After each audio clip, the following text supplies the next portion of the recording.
آقای دکتر، شما توی کتاباتون میگین که درد و رنج و زجر با هم فرق دارن. چه فرقی دارن؟ درد جزء گریزناپذیر زندگیه و کمک میکنه به ما که زندگی رو لمس کنیم.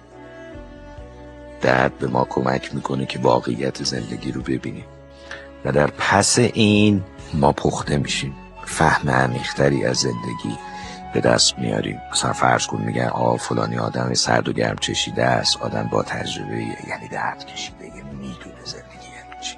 اگر ما تو زندگی دردی بکشیم که اون بیفایده باشه، اون میشه رنج.